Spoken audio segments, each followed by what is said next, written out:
Hello, everyone, and welcome to the Marketecture Podcast. I'm Eric Franchi from Imperium Ventures. Joining us this week, we have Jon Carpenter, the CEO of Comscore, and my co-host, Ari.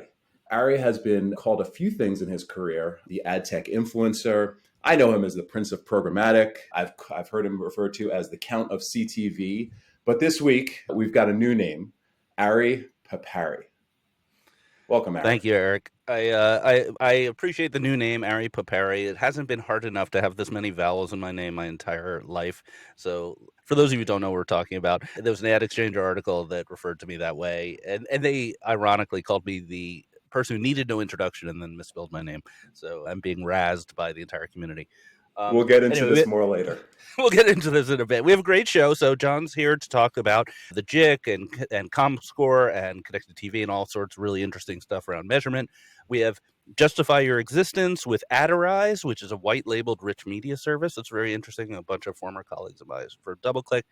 We also have sort of a call for advertisers. So I want to remind those who are listening that we are supported by advertising. You may have just heard an ad before this podcast. And we've recently joined forces with AdTech God, which also has a very popular podcast, and we're selling the ads for them. So like Eric Seufert likes to say, everything is an ad network, and so is Marketecture. So if you're interested in advertising on any of these podcasts, just give me an email, Ari@Marketecture TV, or reach out to me on LinkedIn, and I will set you up. Last thing, we're not going to make a big political comment here. We're just going to say that, our thoughts are with all of our Israeli friends. There's so many Israeli ad tech companies after the horrific attacks in Gaza. So we're feeling for you. And if there's anything we can do, please let us know. All right. With that, Jon, thank you for being here. You're the CEO of Comscore. I'm sure you have a lot to say. Yeah. Well, thanks a lot for having me this morning, guys. I really appreciate it. I look forward to the discussion. I don't profess to have the nicknames yet in the industry, but maybe someday. Maybe someday. So everyone knows Comscore, but does everyone know it? It's evolved so much from back in the day where it was sort of the default measurement system for digital. So what is Comscore nowadays?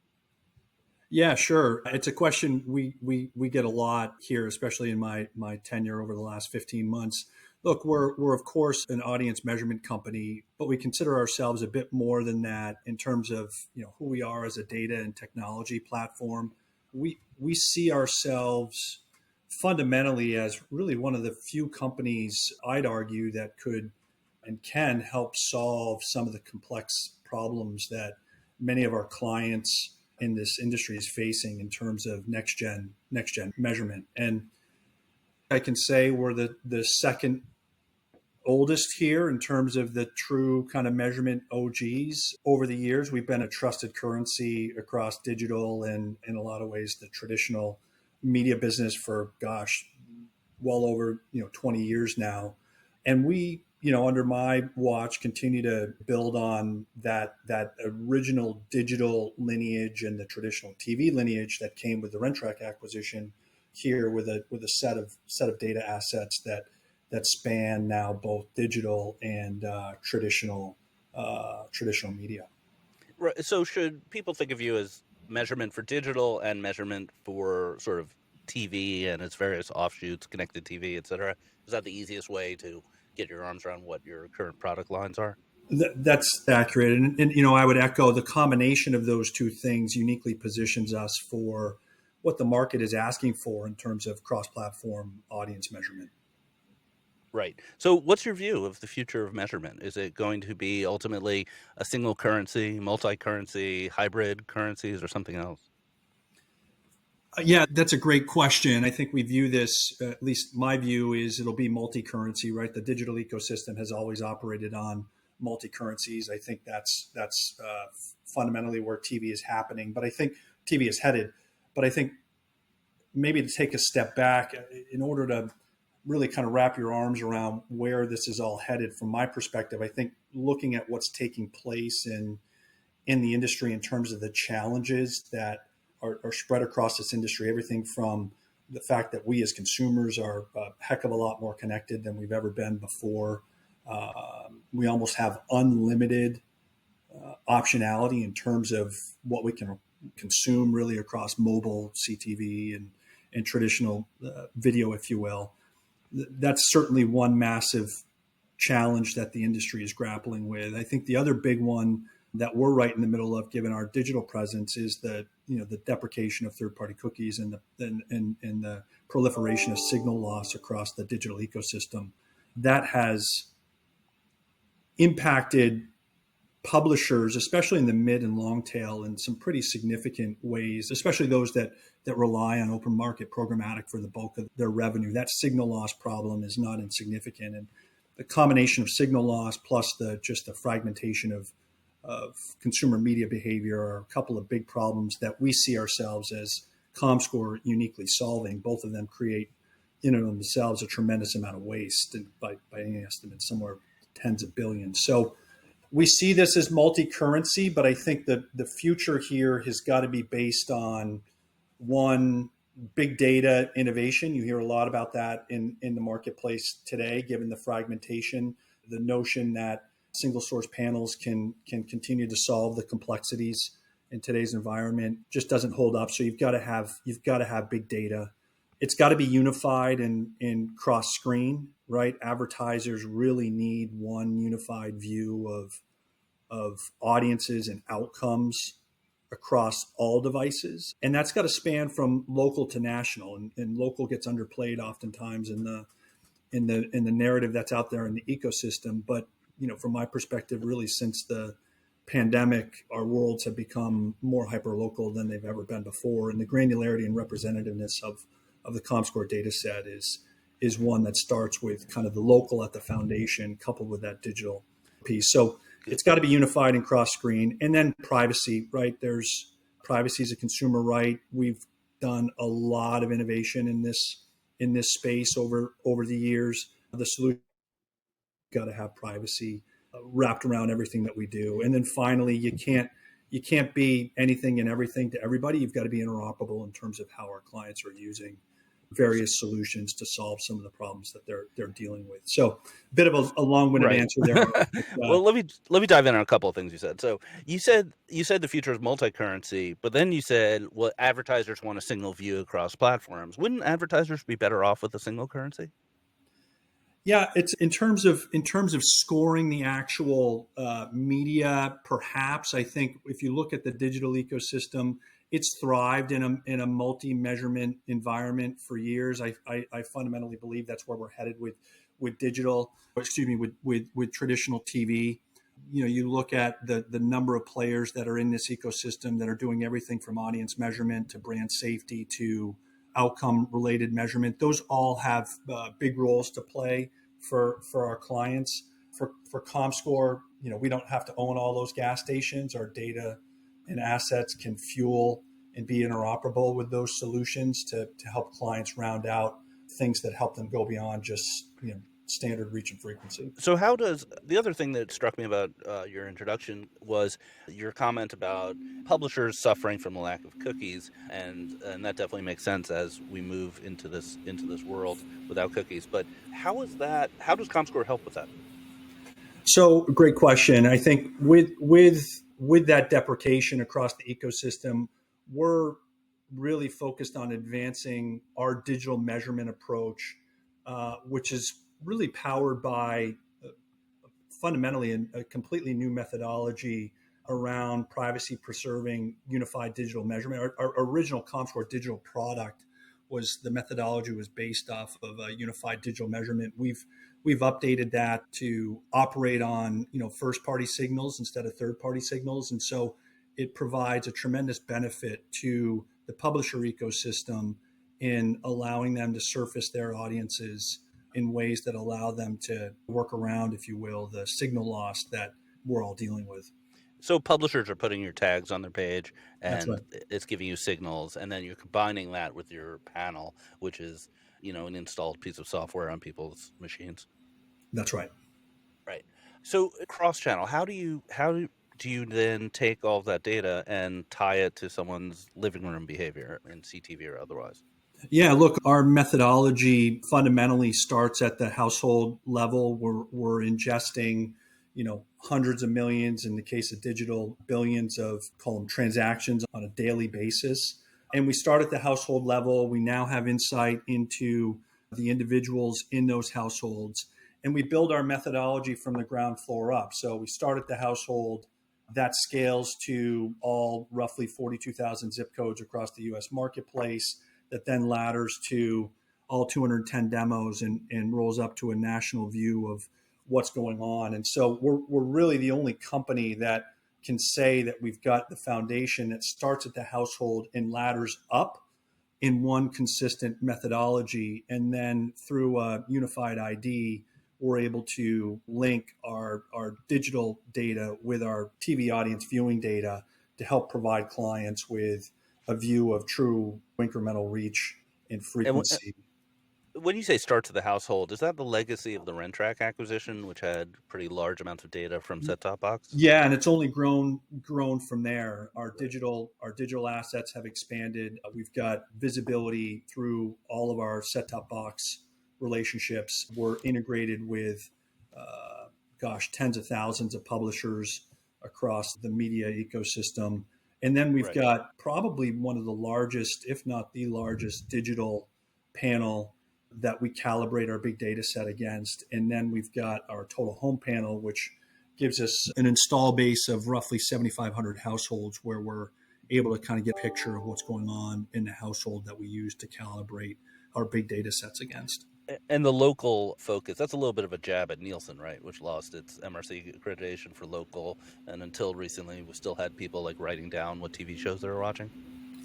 Yeah, look, we think the superiority of our local measurement product is unmatched. We know that the stability, we're measuring 1 in 3 households. The incumbent panel measurement capability, you're talking about 1 in roughly every 2,000 households. And so when you start to think about the stability and reliability of a measurement platform that's built off of big data, what that does to help sales teams eliminate waste, help them think more creatively about audience insights and how to plan their sales efforts, the reliability of that data set is just so much superior. John, I was, sort of like doing a little bit of way back research in preparation for this. And when I think of Comscore, sometimes the first thing that comes to mind is the rankings. So it's long been, a thing that some of the scaled digital properties can boast, like we're at Comscore top 200, Comscore top 250, and that's extended now to basically everything, which is great. The foundation of this was the Jupiter Media Metrics acquisition in 2000, and like the depths of the bear for $1.5 million. So I mean, the ROI on that, has got to be, pretty insane. How much of the sort of rankings still plays into, why customers use Comscore, and do they use it for planning, or sort of like what's the state of the whole rankings biz? Yeah, many of our clients still leverage exactly what you're talking about in terms of our rankings of publisher websites around the globe. Again, it's a global footprint that we take. Media metrics is still the foundation of our digital assets, and we've scaled off of that to build out, our predictive audience activation business that really it's been around for a little while, but has taken us a bit of time to scale it, but is now getting, pretty extensive scale. And that's built off of the foundation of our digital asset coupled with our TV assets. And so that old media metrics business that you referenced, the company buying it for, essentially a song back in the early days, is continuing to pay massive dividends. And it gives us a foothold into just about every single major brand and every agency holdco in the media ecosystem. Yeah, and that data and media metrics was I don't want to say the currency, but it was the most important data for buying digital before programmatic. Yeah. Because before programmatic, you were effectively buying sites, and you had to, as a media planner, figure out which sites correlated with the data you cared about. But programmatic came, and the naive point of view is that all went away. And now we just buy the actual people, the actual audience users that we want. We don't need a ranking and rating of sites. Would you dispute that? Yeah, it's a fair question. And certainly the rise of programmatic changed that original business model quite a bit. Given the proliferation of signal loss across the environment today, I would posit that our digital business, our digital assets are more important today than perhaps they've ever been before in terms of allowing especially the mid and long tail publisher ecosystem who rely heavily on programmatic, open market, programmatic, cookie-based revenue. We've got statistics that suggest that top line hit just on signal loss is upwards of 60% deprecation to signal loss and significant revenue declines. Our digital product, because our tag sits on the site and we can surface first party data, we become incredibly valuable to these, not just the publishers, but the demand side ecosystem who are also struggling to get scale in the absence of cookies on their platforms, can now ride along in our tagging container so we can surface audiences that are now verifiable. You can identify who the audience is, the demos, and the publisher ecosystem benefits in that because they're able to get credit for advertising that was somewhat obfuscated given the signal loss that now is more visible, and we can stitch back together that linkage between the buy side and the sell side. So we're incredibly bullish on the opportunity in front of us for the digital business, given what's going on with signal loss alone. Let's talk about TV. So the JIC, is it pronounced JIC? GIC? JICE? The JIC. What is the JIC and what's going on and what's your involvement?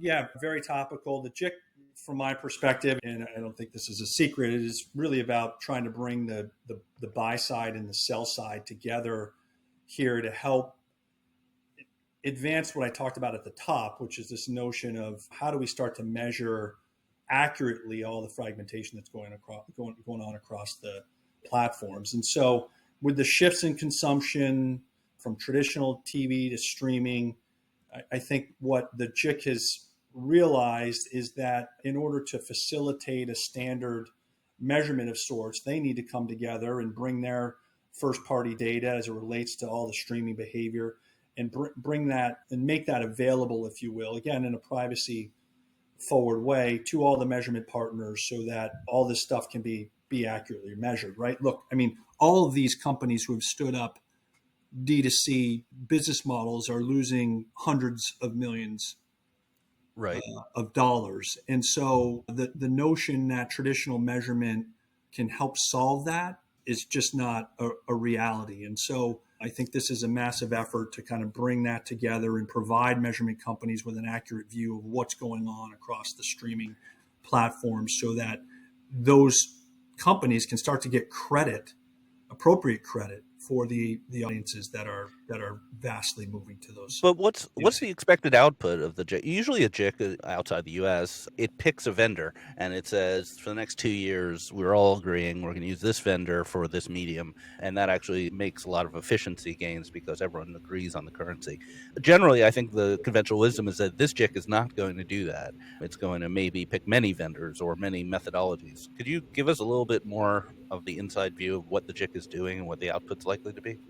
Yeah, so we've gone through a certification process. I think all the major measurement players, with the exception of Nielsen, have signed on to be a part of the JIC process. And, they're putting us through a certification process of sorts. And you saw an announcement, or maybe you didn't, but there was an announcement, a week or so ago, where we got the results of the initial evaluation from the JIC members on our submissions, and they certified Comscore as well as 2 additional measurement companies.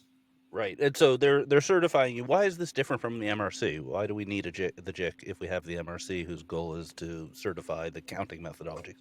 Yeah, look, I think the JIC has been clear that as part of getting certification overall, I think they've been public about the companies needing to be in the MRC process as well and going through that.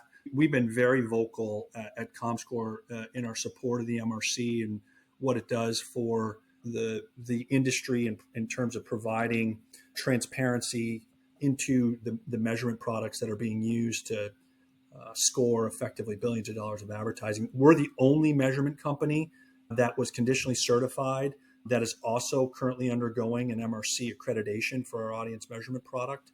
And we see that as a key differentiator here. But the JIC has been supportive of players like us participating with the MRC and recognize the importance of it.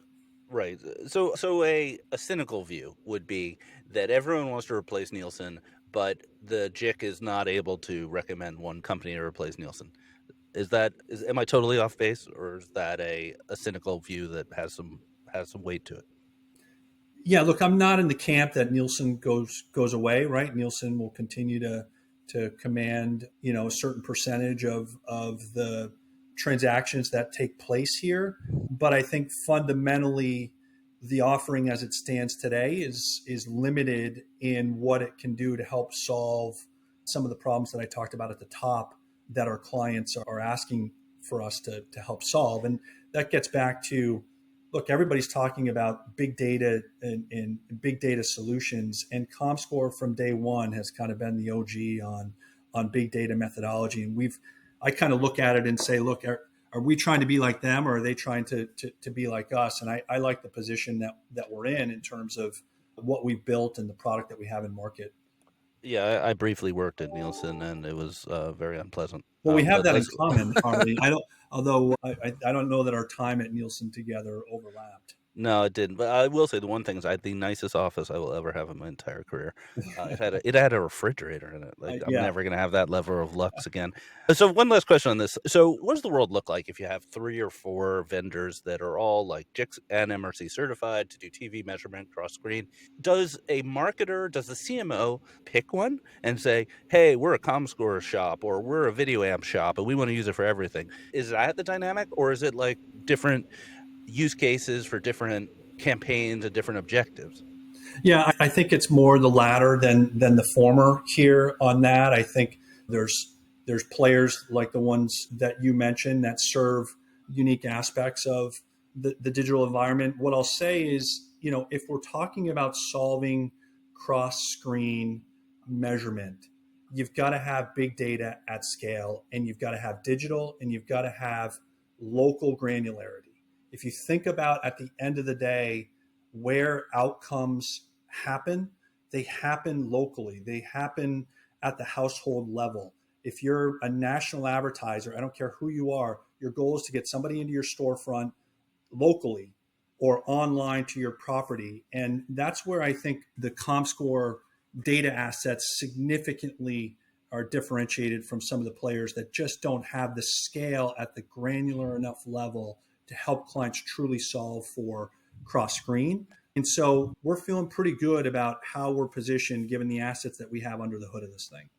Got it. So I want to ask one last question before I take a break. So your background, you're from a finance background, which is interesting. Usually it's measurement kind of people who are running measurement companies. Also, I have to ask, Comscore has this sort of tortured history over the last decade. So how do those things come together? Are you like the steady hand on the wheel who is, less likely to end up with a prison sentence than other folks? Is there, how are we moving forward here? Yeah, look, hopefully you don't hold my finance background against me. Your audience doesn't hold my finance background against me. I've been pretty lucky in my career and have had a chance to work alongside some really talented and amazing leaders that helped me get to where I am today. You referenced some of the history here at Comscore. Look, we serve the media industry, and there's always a press release that comes out, or there's always some noise in the market. We try very hard here at Comscore to not get caught up in that. We try to control what we can directly control. And there's no doubt that this company has had its fits and starts, but we're firing on all cylinders here over the course of the last 15 months, and especially through the first, call it 9 months of this year. And we're intently focused on delivering solutions that are going to help our clients address the challenges that plague their businesses day to day. And, we're not perfect. We don't profess to be, but we wake up every day trying to get a little bit better than we were the day before. And as you guys all know, you do that day after day, week after week, things start to happen. And it's always bumpy, but I like bumpy and up to the right, and I'll take that every day. All right. You heard it here first. Let's take a quick break and talk about the news of the week with lots of financing news. All right, we're back. So, Eric, one of your portfolio companies, and actually I'm an investor as well, Sincera, made some news. Do you want to talk us through that? Yeah, well, the big news was Ari Papari. All right. Yeah. So Sincera, it is a metadata company. It's got this like pretty innovative way to crawl the web and get aggregate data on ad tech. And they've built a business that allows ad tech companies like ID5 and Trade Desk and LiveRamp and others to sort of use that data to understand what's going on in the market and build products better and faster. In the article in Ad Exchanger, and we should put in the show notes for everybody to check it out. Hopefully they have not corrected your name. It was like sort of referred to in the beginning as Moat 2.0, which the company has since moved past, but it's a little bit of Moat early days in that it's like incredible data that can be used like by ad tech companies first and foremost to drive innovation. Super talented team, Mike and Ian. They are product leaders, and it's also interesting from a financing perspective from a couple of angles. Number one, price rounds are a little bit less frequent these days, and it was a price round with a proper lead. That lead was NextView, which was a seed investor in Triple Lift, so have good experience in the space and good outcomes in the space. And then Aperion was an investor, TD7 was an investor, LiveRamp was an investor, Jonah. A whole bunch of folks that are like ad tech natives. So I think it's a super interesting business, and from a number of sort of like strategic angles. What's your take? Yeah, it's interesting. Yeah, it's interesting because it's a data business, but it absolutely does not touch user data at all. There's no privacy issues whatsoever. It's a sort of a dictionary almost of what's going on in the ad tech world. And from my experience at Beeswax, for example, so many of those data sets had to be reproduced from scratch by every participant in the ad tech ecosystem. So I think it's pretty interesting. It's a very interesting data set. John, are you familiar with Sincera? Has it crossed your path? I am not, but you guys have got me intently interested based on what I just heard. All right, we're doing some business development here on the podcast. The other news just came out this morning is that Brian O'Kelly's Scope3 raised $20 million on a $100 million valuation. That's a Wall Street Journal article on that, led by Google Ventures and Venrock. So I don't think this is super surprising given that they've positioned themselves, I can't speak for the actual results, but they've positioned themselves as the definitive source of carbon information in the ad tech ecosystem. And if you imagine that becomes more and more important to advertisers and publishers, you could imagine that becoming a pretty big business where they take sort of a VIG on the transactions to make them more carbon neutral. John, I'll throw it to you for a moment. What's your thought on carbon in ad tech, or carbon as a measurement dimension here? Yeah, not an area that we play in, although clearly getting a lot of attention. It'll be interesting to see how this evolves and how companies lean in terms of funding the growth of some of these companies that are clearly focused on driving measurement around some pretty important topics. A little bit outside of center of bullseye for us, but certainly worth us following. Yeah, there's sort of this history where the core audience companies like Nielsen and Comscore are great at what they do, and then there's innovation that happens from small companies measuring new things, and then eventually maybe they get acquired or get put into the tags and otherwise give advertiser a more complete view.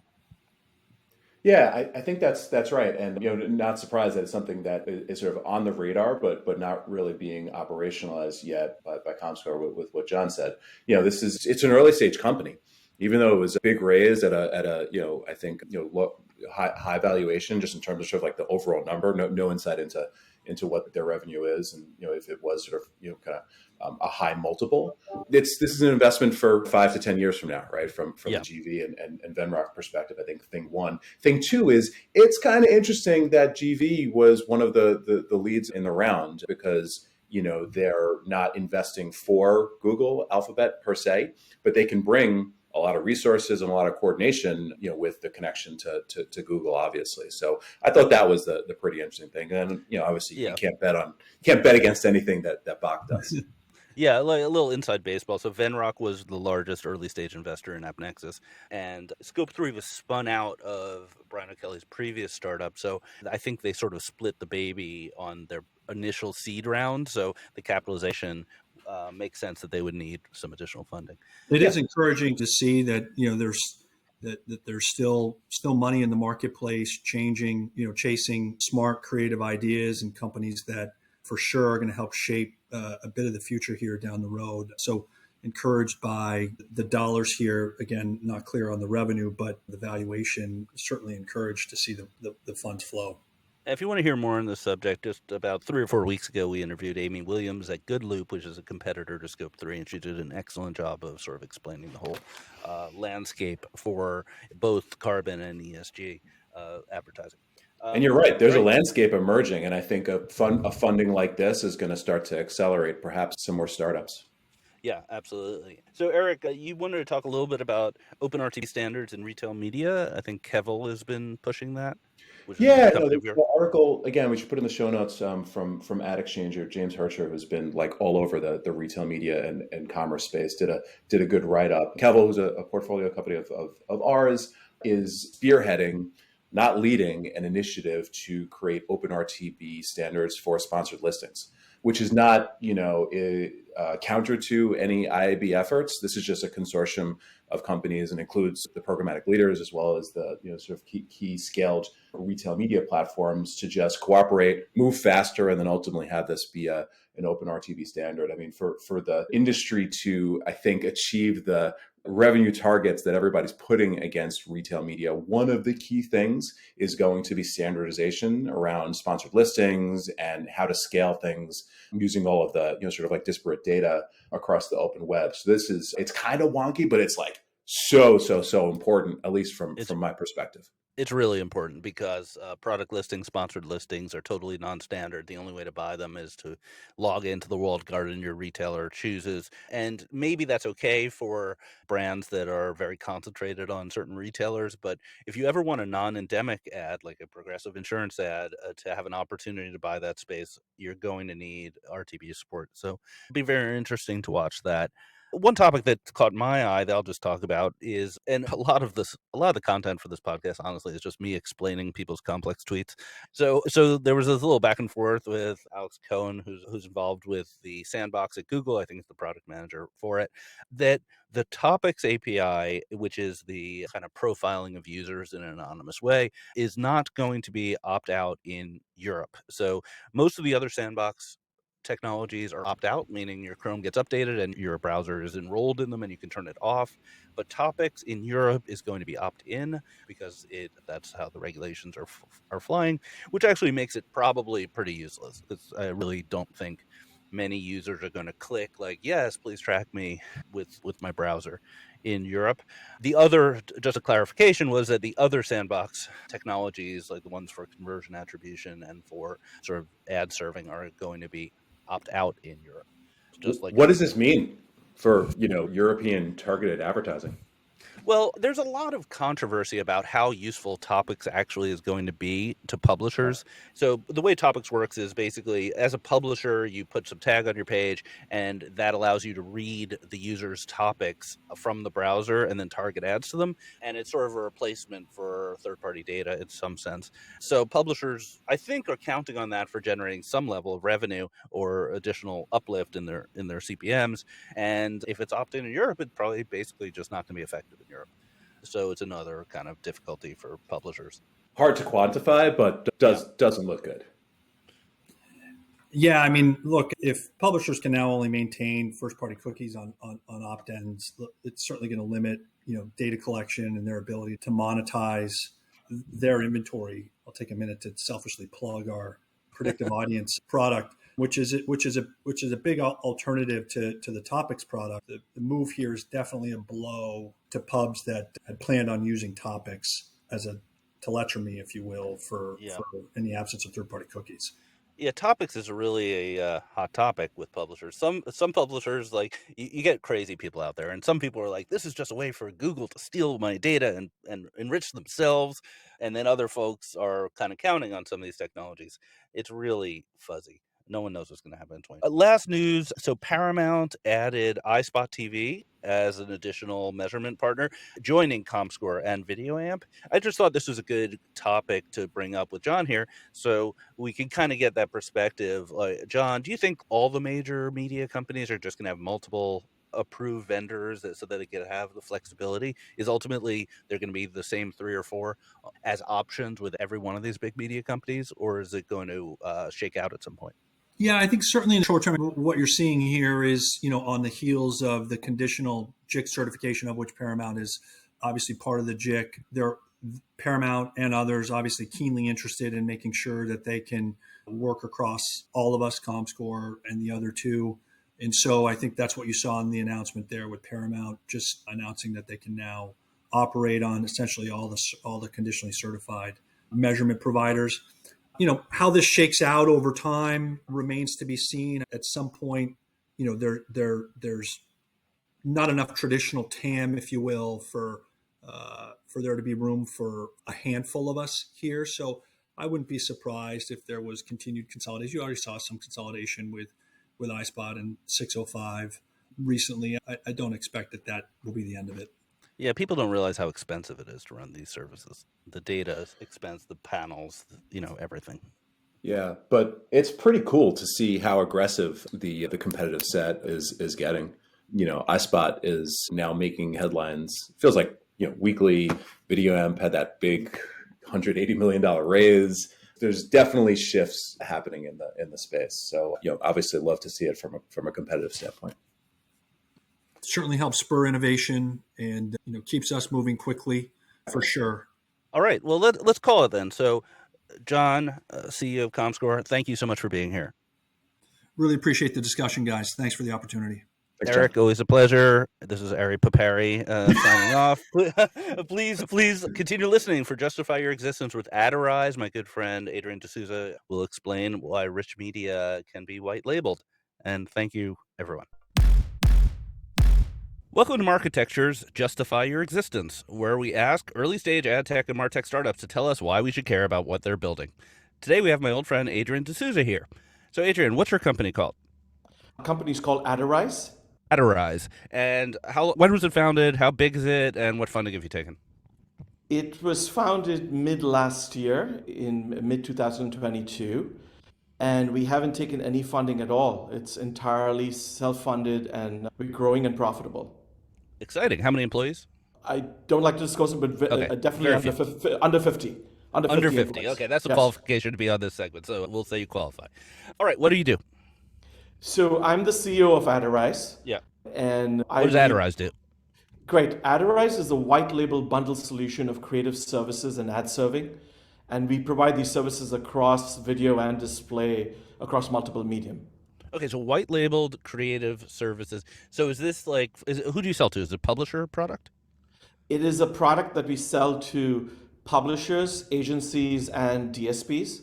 Right. Where effectively we're giving those organizations another thing to sell, another product line to sell, except it's white labeled, so they basically can go to market and say, hey, we have creative services and we can do beautiful creative for you. And we are the team behind the scenes delivering against that. Okay. And to what extent do you have proprietary formats or other tech that enables that? We have a bunch of proprietary things. So we have unique formats in the 3D space. I would say one of the other unique things about us is that we have proprietary technology that does compression without compromising on the quality of creative. And so we typically, one of the founding principles of our company was being green. And so we're carbon neutral, and our entire stack works on renewable energy. But as I said, our file sizes are around 50% of typically what the competition renders at. I'm picturing you with a bunch of programmers sitting above a waterfall, just getting the hydroelectric energy to power your ads. All right, so 3D formats and video formats.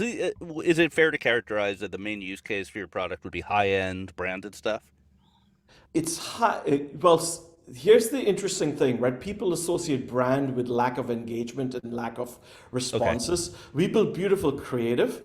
Right. And so we see applications all the time in the direct response space too, because you know what? Our creatives are light, they are beautiful, and so as a result, they perform really well. And so while, yes, I think you look at any of our formats and you'll say, oh yeah, that must be branding, it actually performs really well. For example, we do a lot of business in the entertainment sector. with movie studios for launches and things like that, driving folks to basically, the nearest theater or things like that. And part of it is just the formats, while light, are very engaging. And so Right.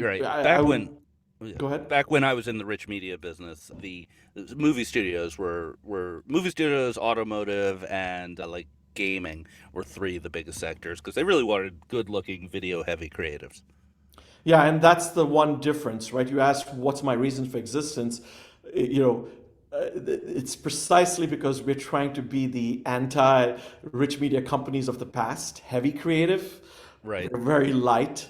I think at times publishers used to hate those creatives because it used to be heavy, and marketers sort of scratch their head saying it is really, really difficult to deal. It takes a lot of time and resources. We are fully managed services, and so we take on all the heavy lifting.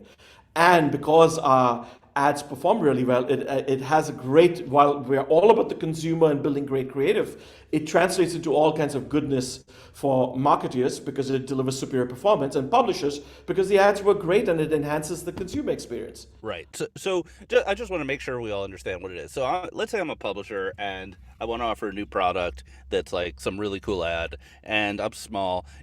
What you enable me to do as a publisher is to go to my potential customers who want to buy direct ads and say, we're going to create a really cool ad for you, and it's in our format that looks nice, and you don't have to do anything. Just give us the assets and we'll make it happen. That's absolutely right. I'd just say a couple of tweaks to what you just said. Yeah. One is that very often, if we don't even get the assets, we can scrape content off the web as a starting point and deliver an initial mock. And that's what wows the customer and says, wait a minute, you're doing something better than what my own resources can do. I want more of that. Secondly, we not only do all that, but we've actually got playbooks designed, including like videos to train the sales team and kind of like detailed process flows. And it's an ops company. And so we try to make it really easy to onboard our partners without them having to worry about go-to-market efforts. How do you charge?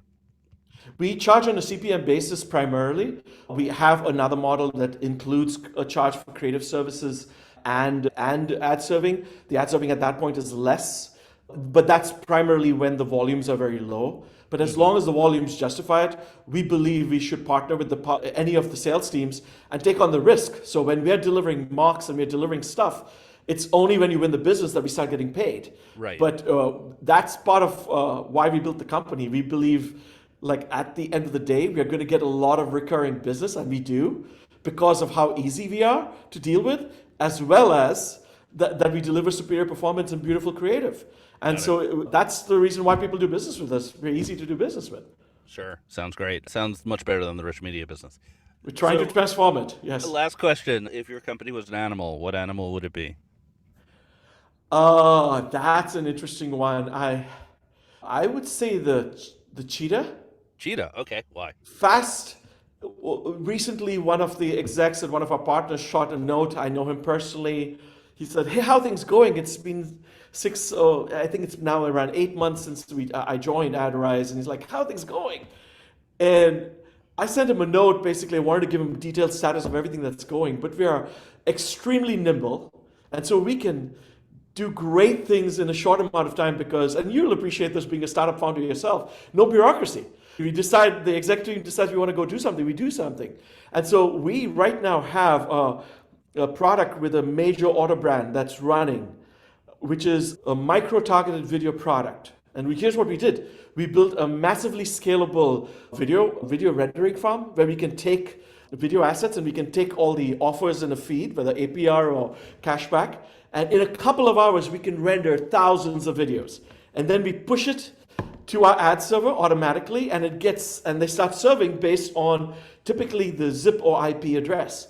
And all that happens seamlessly without ops team having to go traffic thousands of lines. And we report granularly, so we don't need that, basically the trafficking of lines to actually deliver at that level. So that's an example of like all the incumbents are struggling because they have years of legacy code, et cetera, et cetera. We're the cheetah because we can move very quickly and deliver stuff immediately.